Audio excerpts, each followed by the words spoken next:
వాళ్ళు ప్రజాస్వామ్యాన్ని పరిరక్షిస్తారా? అంకిత భావంతో ప్రజాసేవ చేస్తారా? ఓ ప్రెస్ మీటులో ఆనాడే ఊహించారు, చెప్పారు ఎన్టీఆర్. ఆ నిజాలను సజీవ దృశ్య దర్పణంగా చూడండి. ₹2 బియ్యం అడిగారు, ఇచ్చాను. మద్యపాన నిషేధం ఆడబిడ్డలు కోరారు, నేను ఇచ్చాను. అదే రైతులు మేము వాడే విద్యుత్ శక్తి సంవత్సరానికి ఒక హార్స్ పవర్ ₹50 ఇస్తానని కూడా చెప్పాను, చేశాను. కాబట్టి ప్రజలు ఉంచేటటువంటి విశ్వాసం మన మీద. అది ఒకప్పుడు చూచాం మనం. ఎప్పుడో గత చరిత్రలో మరి తండ్రిని జైలులో పెట్టిన సామ్రాట్లు ఉన్నారు, అన్నాన్ని రాజ్యాధికారం కోసం చంపినటువంటి సోదరుడు ఉన్నాడు, ఔరంగజేబ్. మరి ఆ దురదృష్టకరమైన విధానం ఇన్ని వందల సంవత్సరాల తర్వాత తెలుగు జాతి చరిత్రలో మన రాష్ట్రంలో ఈనాడు తిరిగి జరిగింది. అది మన దురదృష్టం. అటువంటి చిన్నబోయిన తనాన్ని, చిన్నబుచ్చే తనాన్ని మన జాతి అనుభవించడం అనేది అది కేవలం నేను చేసుకున్న పాపం. ఎందుకంటే నా వాళ్ళుగా ఉంటూ జాతికే ద్రోహం చేసి ఈనాడు మాయని మచ్చ తెచ్చారు ప్రజాస్వామ్యానికని నేను చిన్నబోతున్నా. పార్టీ కూడా 1982లో నేను పెట్టినప్పుడు ప్రజలందరూ విశ్వసించారు. ఆనాడు కేవలం 9 నెలల కాలంలోనే ఓట్లిచ్చి గెలిపించారు.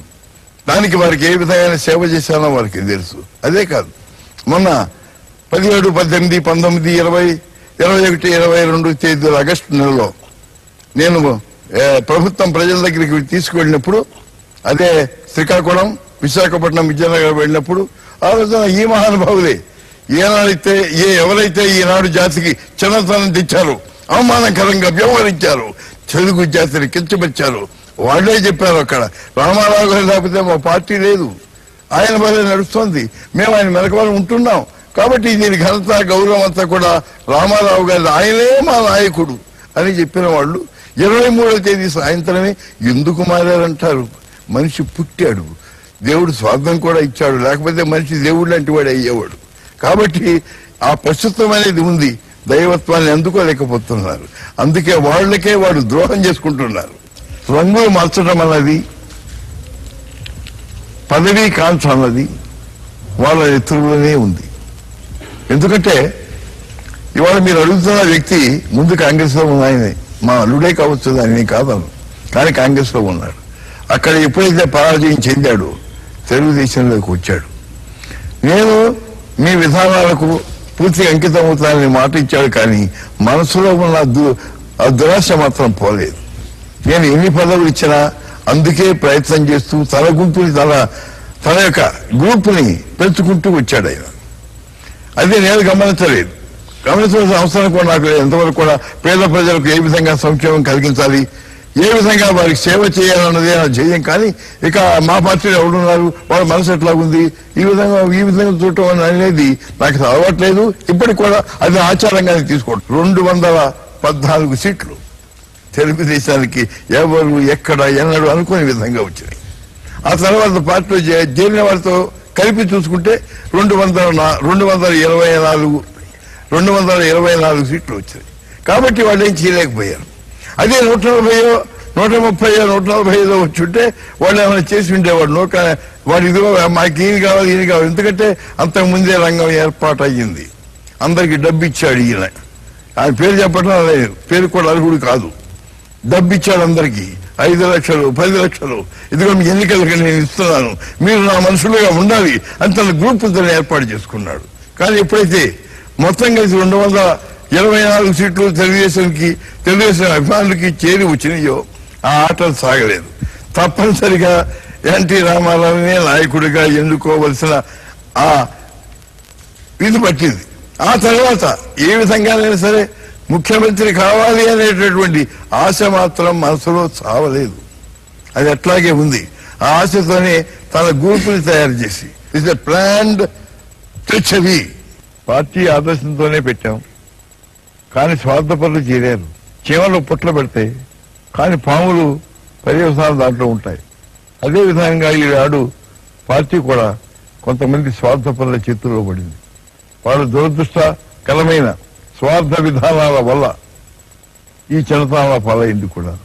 కాబట్టి మీకు తెలియజేస్తున్నాను, పార్టీ ఎప్పుడు కూడా ఈ విధానాలకు లోను కాదు. పార్టీ దృష్టిలో ప్రజలే దేవుళ్ళు, సమాజమే దేవాలయం.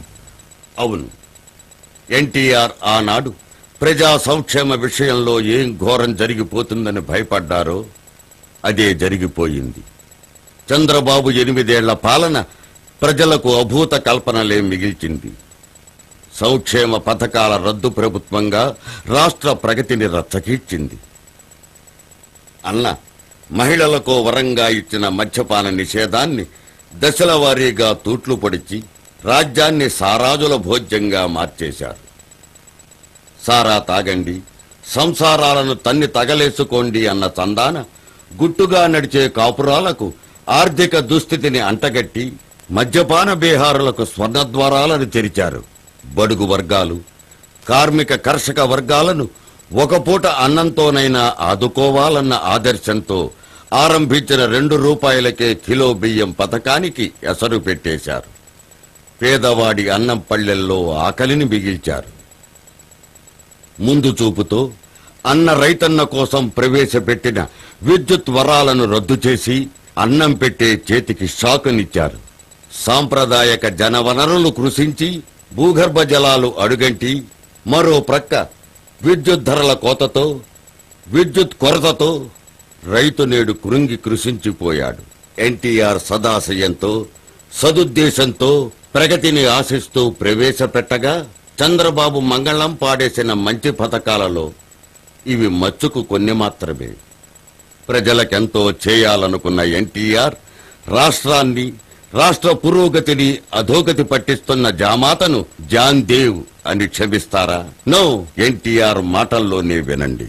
సింహం, I'm the lion, NTR is the lion. నేను సింహాన్ని.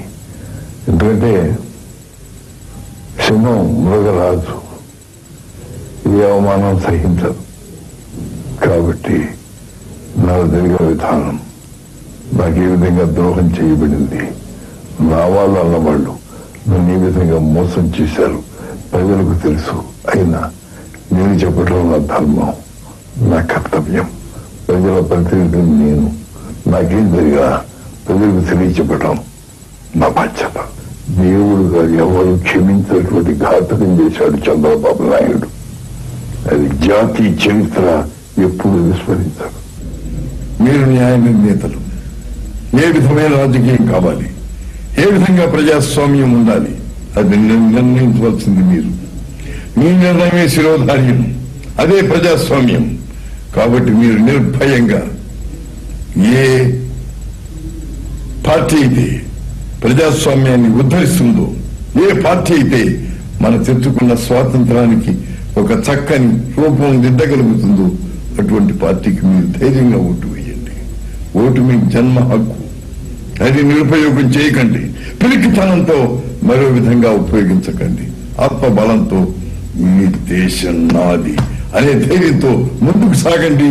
మంచి దేశాన్ని సృష్టించండి.